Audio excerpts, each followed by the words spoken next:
took a brave, brave girl to try.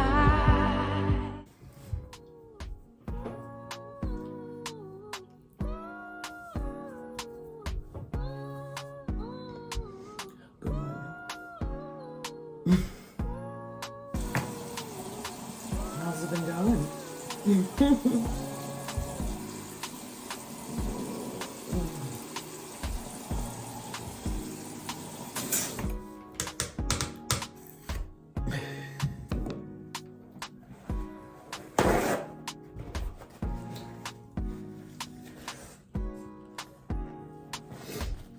It's Natalie. So, it's been a while. I don't feel like it though. It's currently around 5:15 in the morning. I am making my way to the gym after not going for over a month. No, it's not the, falling off due to inconsistency.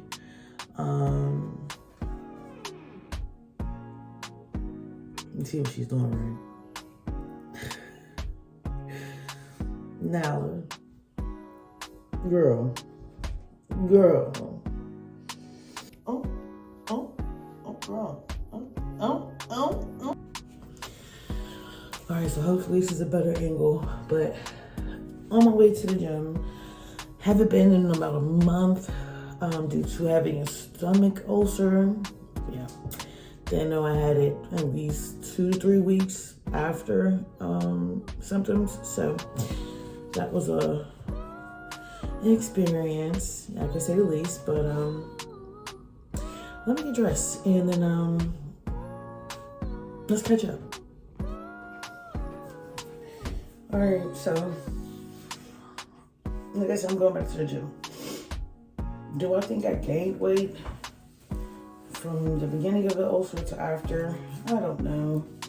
I put on a pair of pants yesterday that I could have swore last time I had them on. They were tight. And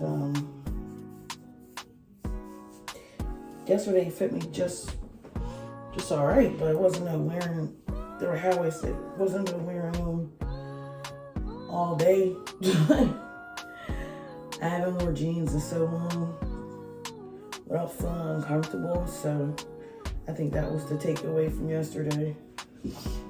And I know there's a lot coming up for me, so that ulcer could be contributed to stress. It could be any of those things. I don't think I set the date. It's the day after Mother's Day. It's the day after Mother's Day, so if you're a mother figure, happy Mother's Day. I tend not to talk about disowning my mother on social media. Not social media, but because I got something to say about her. And also, if you're not doing so already, follow me on TikTok and Instagram. All of it's all Kisha Legacy.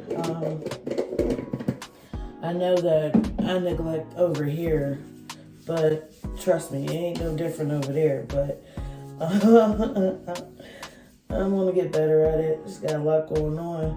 Actually, I have a lot to be freaking recording right now because like I said, there's a lot going on, but it just be weird to me how am I supposed to create? Well, I know how I'm supposed to create it, but I guess I should say, how should I feel? Let's go. How can I feel comfortable? Hey, I was just looking for my fucking phone right now, so it's gonna get dark.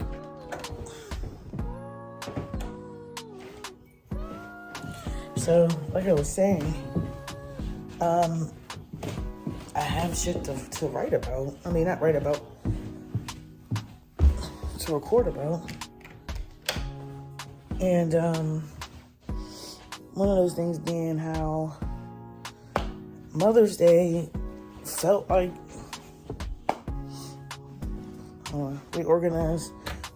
I rearranged my dining room and my living room, so I'm still getting used to the format. So yeah, Mother's Day,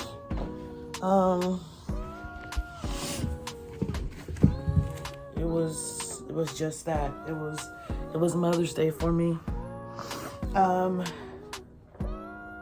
If I were to rate my grief yesterday, on a scale of 1 to 10 being like completely distraught, inconsolable, and 1 being not affected at all, I would say yesterday for me was about a 3.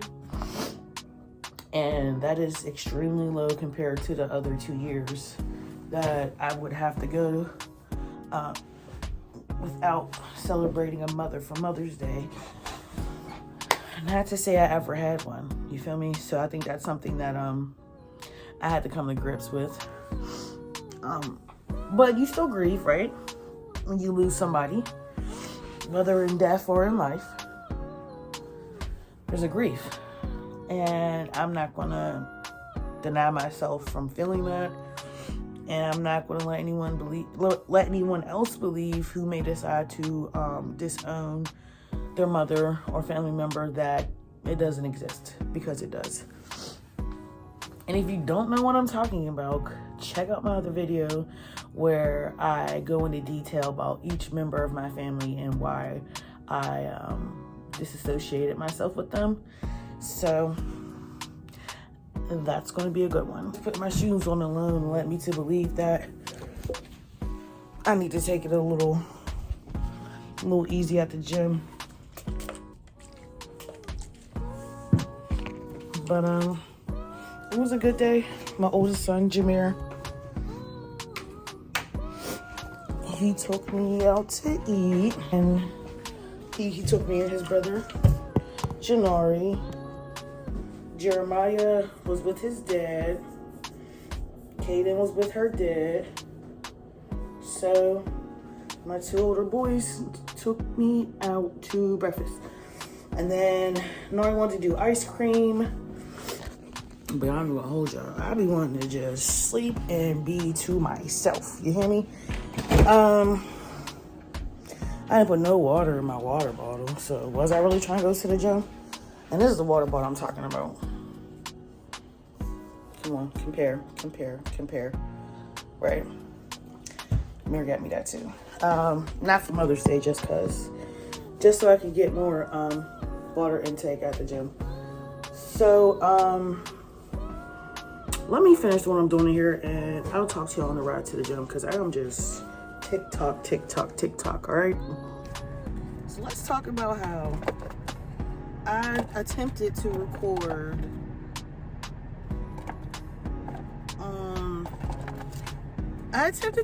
something. I didn't even press record.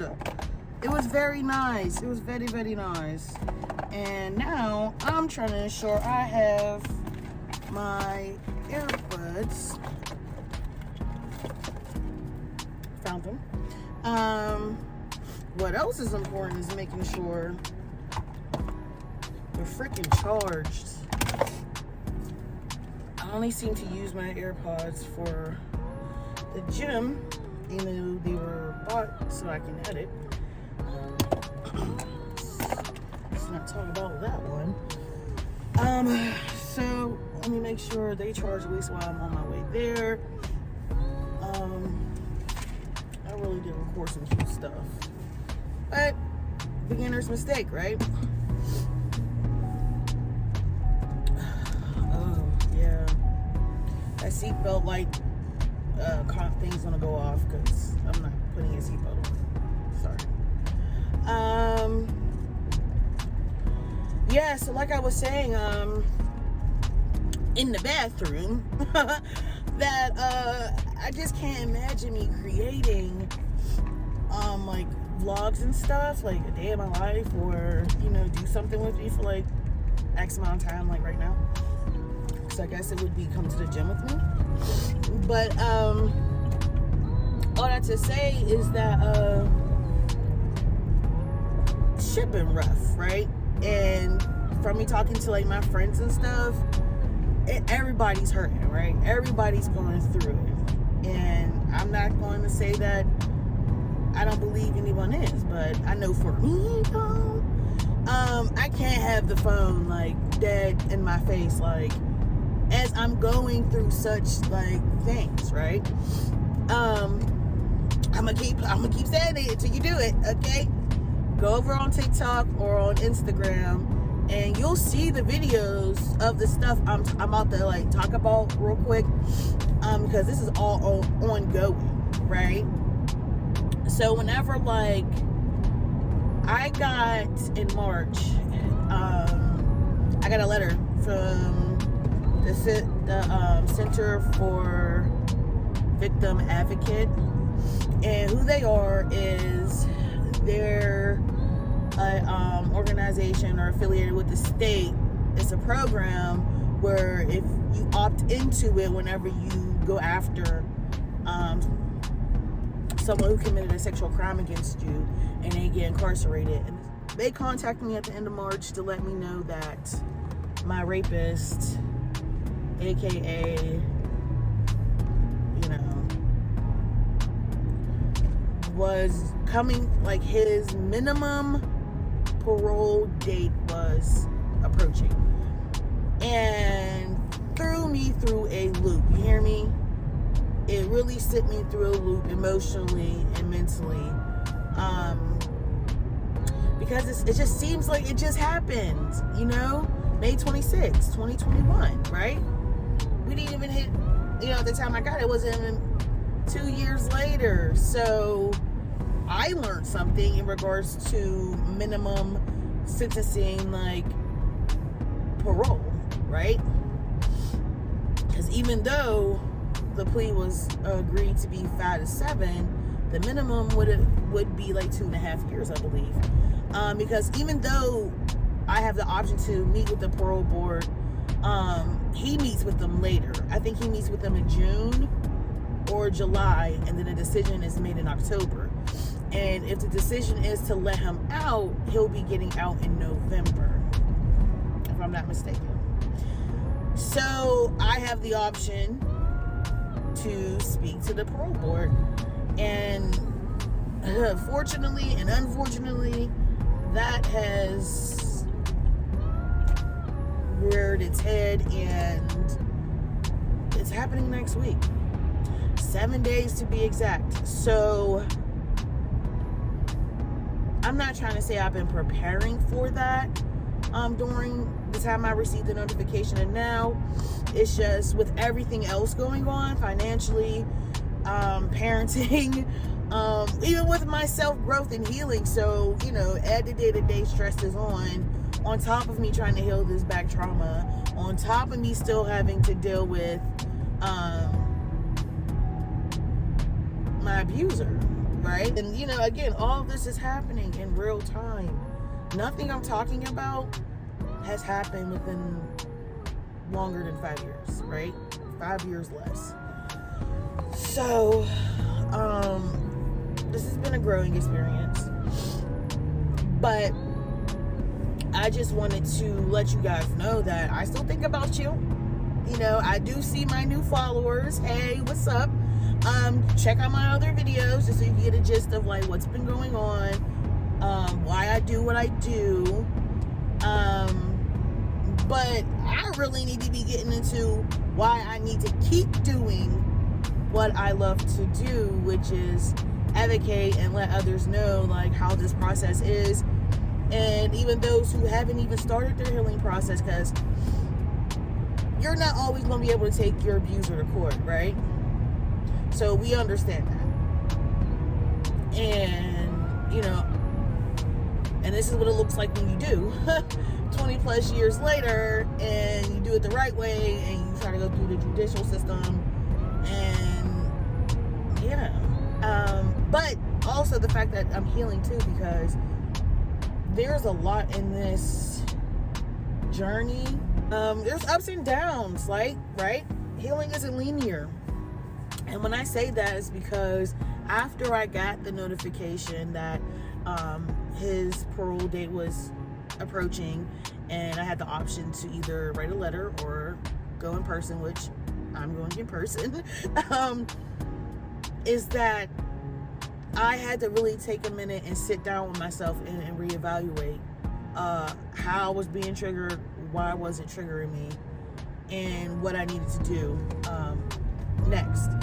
And after answering these questions, I made the decision to hand over my handgun. I just felt like it was best if I handed my gun over to someone I trusted, and that's what I did. I was, for the first time ever, afraid of what I could have done during this time frame, because this is a delicate subject, and I just didn't know.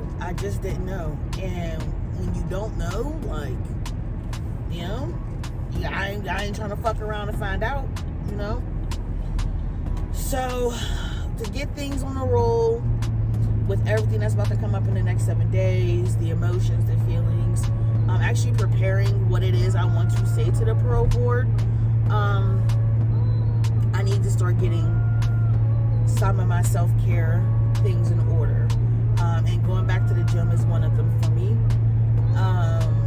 So I'm going to test to see where I'm at physically with this and the ulcer. I'm never going to know how I feel at the gym if I don't just go. Which, I'm not going to lie, I've done this 2 other times. You know what I'm saying? And each time it was like, all right, now slow down. You know what I'm saying? Slow down. So hopefully I can pick up a little bit more pace, because I really do like the physical exertion of going to the gym. To get like a self-care, like SOS kit, right? Finding other ways that are healthy for me to get my brain moving, to increase the blood flow, to start to feel a little bit more secure in what it is that I'm dealing with mentally. Because I might not show it, you know, to those around me on a day-to-day basis, which are primarily my kids. Let's be real, like, I'm not around adults that much. But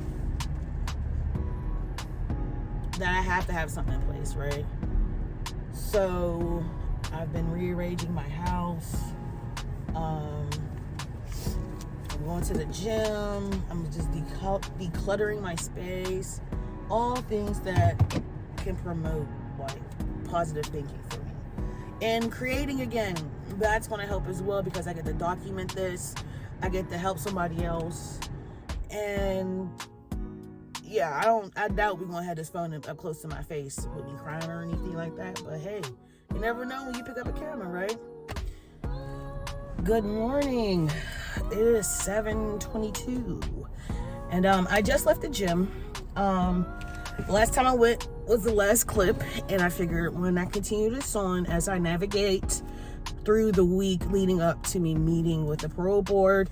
And I talked about this in therapy, and we're preparing for what's to come on Monday, and that will be me bearing it all in front of this parole board. And I can't say it's something I've been like dreading. I can't say it's something I've been looking forward to either. But what I have been doing is putting things in place for myself to support myself in this time, because I do feel within myself that it's going to be a bit to recover from being so vulnerable in this space. And I still do not know if I'm bringing anybody with me. I don't know if this is something I want someone to be there with me for. Although I'll have the advocate from the Victims Advocacy program there with me. I don't know them, but they are there to support me, so I'm looking forward to meeting her. And then just taking care of things around the house so that I don't have to worry about them come Monday and Tuesday and Sunday, because I feel like it's going to be the lead up to the day, handling it the day of, and then following that, we're covering into Tuesday. So I got my hair done. I have it in 2-strand twist. This is my first time getting this type of style, so it's been interesting to see how I look with them. I do love my hair. Thanks, Mikey. And then just being present in the moment with my children and not getting anxious of what's ahead of me, because there's nothing I could do in the now to change what's coming, because time moves forward, and I'm not looking back at the past, although this experience is going to take me back there for a second. But what I had to come to terms with is that regardless of what these individuals decide, following their interview or meeting with me on Monday and then meeting with my stepfather at a later date and then coming up to their decision, is that my life does not change if he's in prison or out of prison. I feel like a lot of people, especially victims who've been traumatized and abused, may feel as if jail is the answer or prison is the answer for your abuser. And it is, because they should pay the price for breaking the law. However, with the judicial system and how it's set up, we may feel like the punishment they receive does not equal up to the abuse we received. And as a survivor, you do have, and I do recommend that you find a sense of peace within yourself and in your healing towards the process. Because if they decide to let him out, my life does not fall apart.